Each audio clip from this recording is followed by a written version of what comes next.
O presidente Luiz Inácio Lula da Silva nomeou Jorge Messias, advogado-geral da União, para ocupar a vaga deixada pelo ministro Luiz Roberto Barroso no Supremo Tribunal Federal. A decisão divulgada no dia 20 de novembro gerou debate e reações negativas por parte de entidades que reivindicavam mais diversidade no STF. Quem vai contar essa história pra gente é a Daiane Oliveira, aqui no Plantão do Meteoro.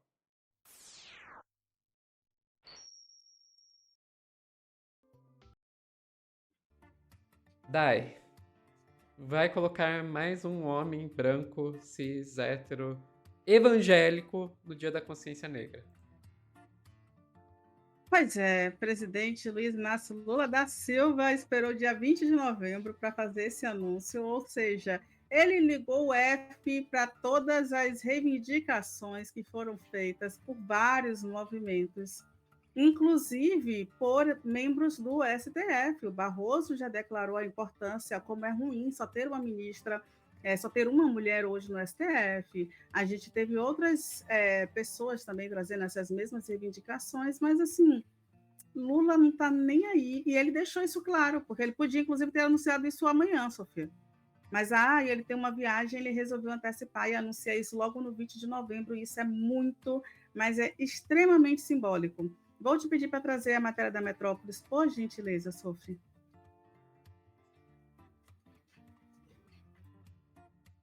Com a Camila ao vivo do Palácio da Alvorada, porque a gente tem novidades sobre Jorge Messias. Camila, com você. Muito boa tarde novamente, Neila. Pois é, o ministro, atual ministro da AGU, advogado-geral da União, Jorge Messias, chegou aqui no Palácio da Alvorada para se encontrar com o presidente Lula e agora a expectativa é que ele anuncie oficialmente, ainda nesta quinta-feira, a indicação do ministro de Jorge Messias para ocupar o Supremo Tribunal Federal. O Igor Gadelha, colunista aqui do Metrópolis, já falou que Lula vai, de fato, indicar Jorge Messias.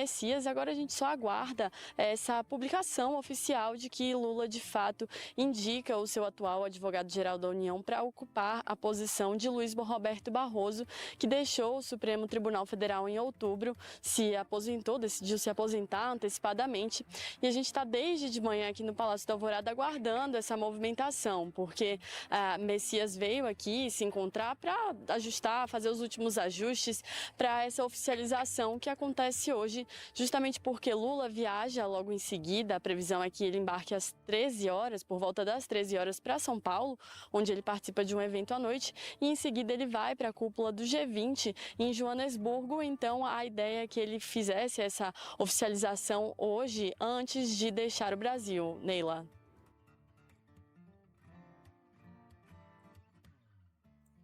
Claro que não pegou bem, né, Sofia? Essa é a justificativa formal. Eu adorei o Valdarco, eu chego a me desconcentrei. Não, mas um crente no Supremo. Sim, ele é evangélico, então a gente tem umas tendências aí que podem ser consideradas conservadoras do ponto de vista jurídico dessa pessoa. No entanto, ele é um braço direito do Lula, uma pessoa de confiança do Lula, e também tende a não deixar a religião estar envolta ali com o processo jurídico. Isso aí é uma teoria, tá, Veremos. gente? É uma Veremos. teoria, porque na prática é extremamente difícil você conseguir fazer isso. E até ministros super progressistas que nós temos, em vários pontos, em vários momentos, eles derrapam, não só por a questão religiosa, mas por questões conceituais e por questões de entendimento, por exemplo, quando se trata da justiça do trabalho, um grande exemplo que a gente tem. Hoje, no STF, os ministros são super conservadores e retrógrados quando se fala de justiça do trabalho, sobretudo quando a gente tem um processo de precarização da mão de obra, da uberização da mão de obra. O Moraes, que é um queridinho de todo mundo aí mesmo, ele não aceita, não identifica vínculo de trabalho entre o motorista de aplicativo e a plataforma, que lucra muito para aquela pessoa trabalhar com seu carro, com sua hora, com toda a manutenção, enfim. A gente tem muitas questões a debater sobre isso, e aparentemente não vão ser pessoas que essas pessoas que estão nesse momento no Supremo não vão avançar algumas pautas. Dito isso, Sofia, eu vou pedir para você trazer uma fala da Vera Lúcia Santana, que é ministra do TSE, e ela tem dois recortes dessa entrevista para o UOL que são fabulosos. Por gentileza, vamos ver esse primeiro trecho? Não há uma exclusividade do Poder Judiciário.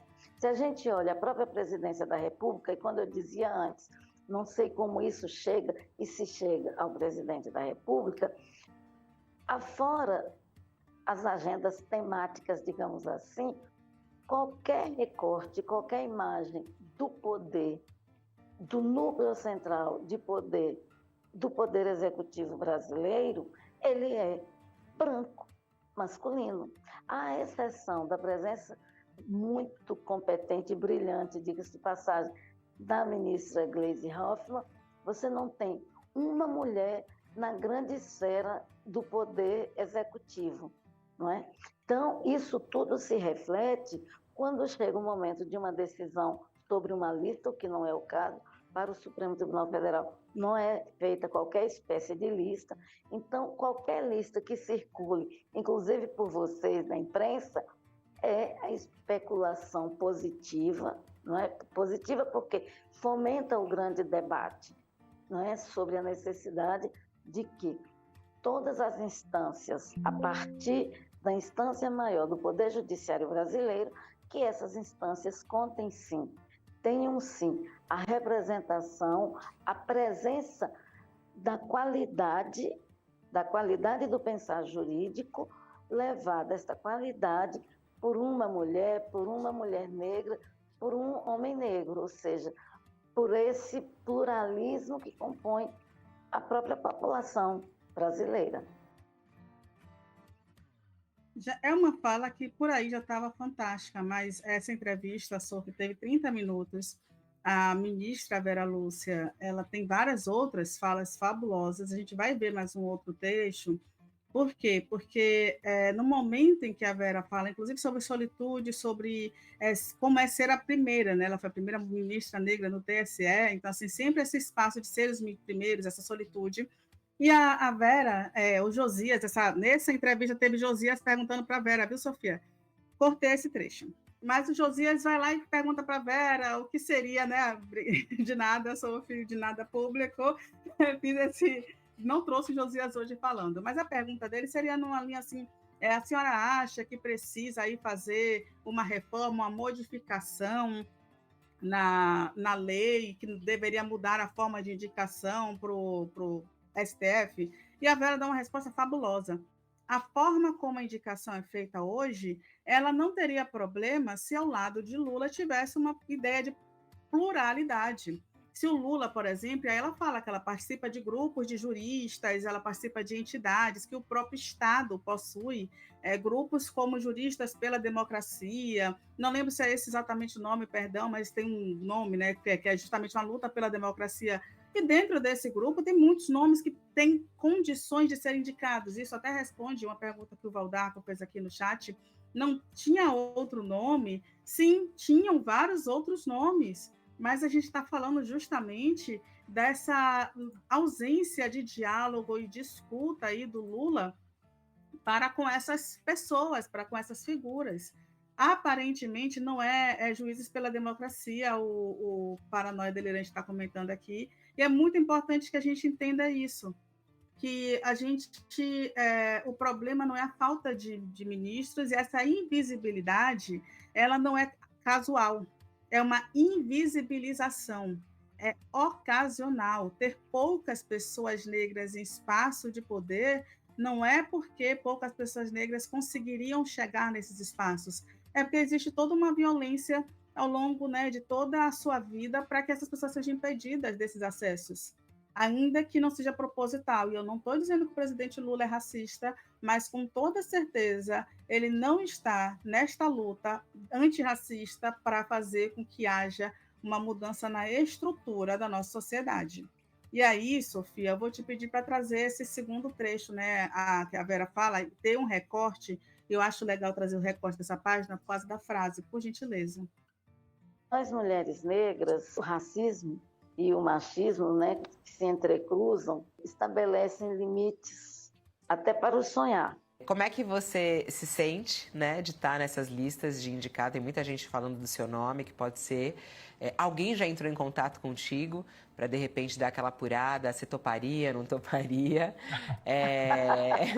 E se é um sonho? E se é um sonho seu ser ministra do Supremo Tribunal Federal? Então, não compunha os meus sonhos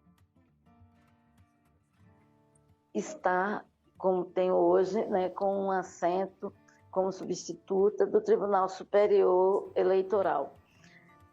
Tenho uma vida publicamente ativa no exercício da cidadania, não somente quando eu voto, mas no cotidiano. Não busquei nenhuma entidade, naturalmente me honra em muito ter meu nome lembrado, citado, mas assim, não estou fazendo nenhuma espécie de movimento para a inclusão do meu nome em nenhuma lista que seja eventualmente levada ao presidente da República.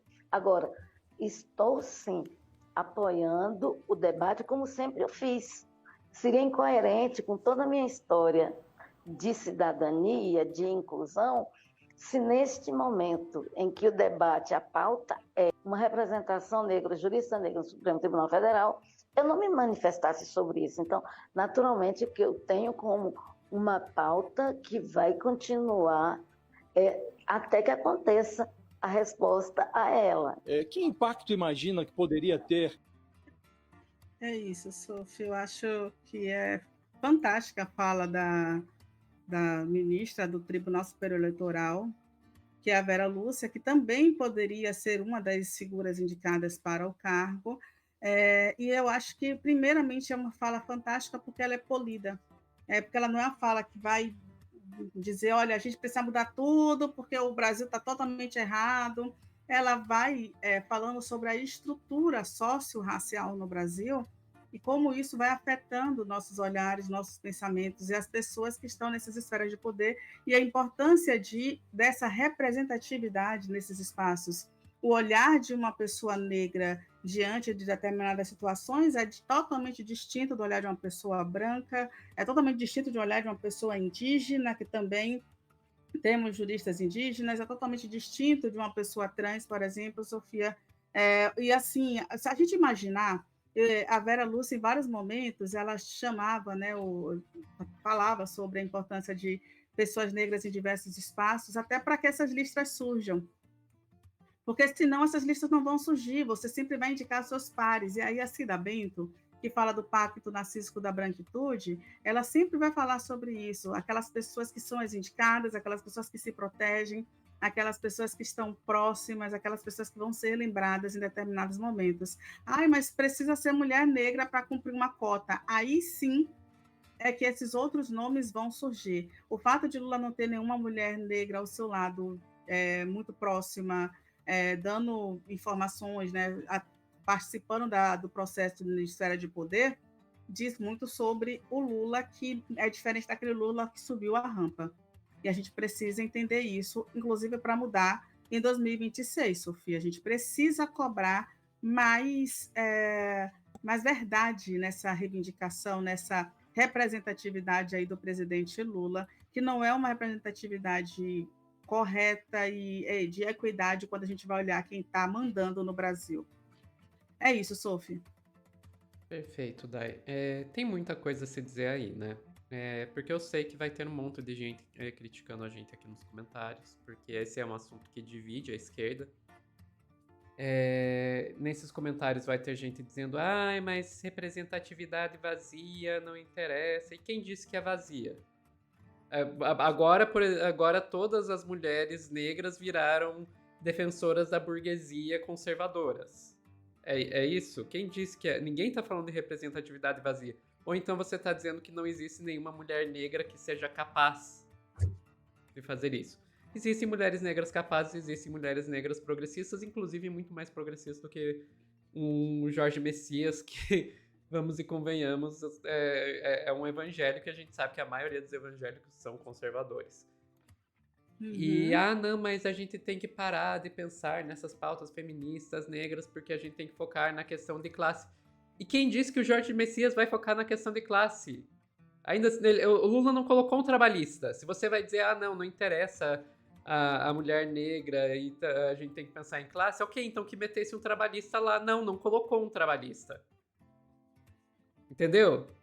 Então, assim, não tem essa desculpa. E o fato de ter colocado uma pessoa aí com um background evangélico é bastante perigoso, porque a gente tem que pensar que, por exemplo, a população LGBT+, ela deve muito ao STF, porque quase todas as pautas importantes que nós tivemos nas últimas 2 décadas, as conquistas importantes, vieram através de decisões do judiciário, vieram através do STF. Eu estou falando da adoção por casais homoafetivos, estou falando do casamento homoafetivo, estou falando da mudança de nome de pessoas trans.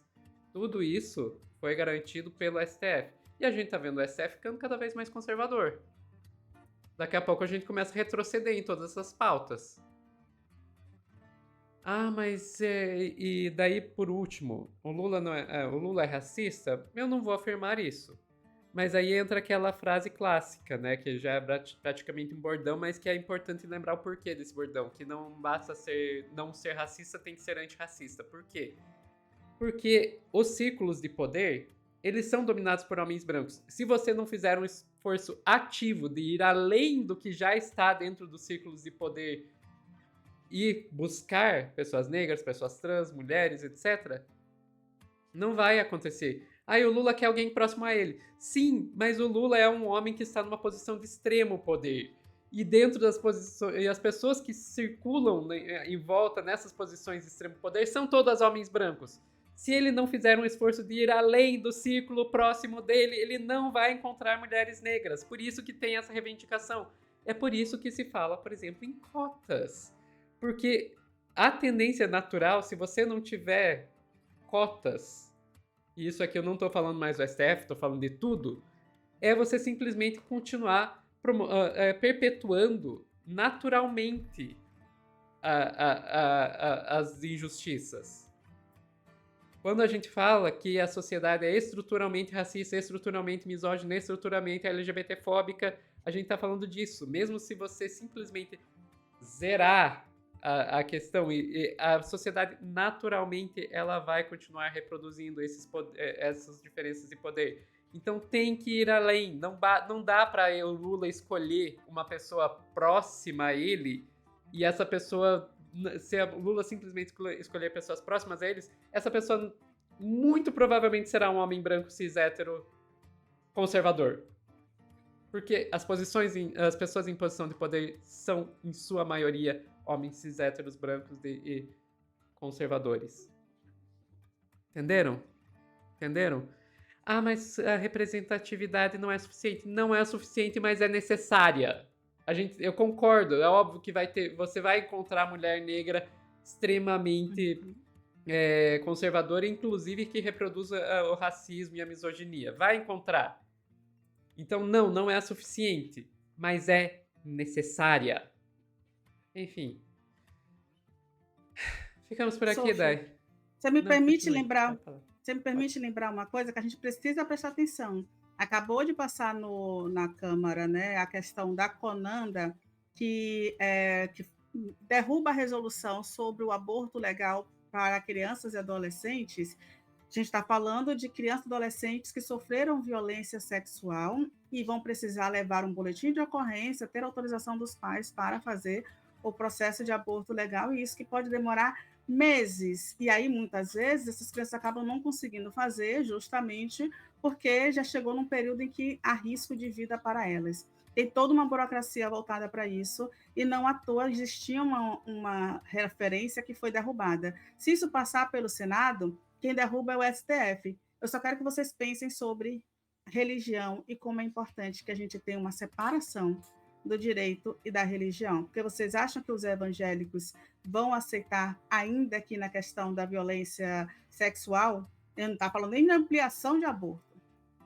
Fiquem aí com esse pensamento. É isso, Sophie.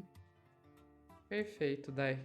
Pessoal que está assistindo ao vivo, não sai daí que a gente já volta com mais notícias aqui no Plantão do Meteoro.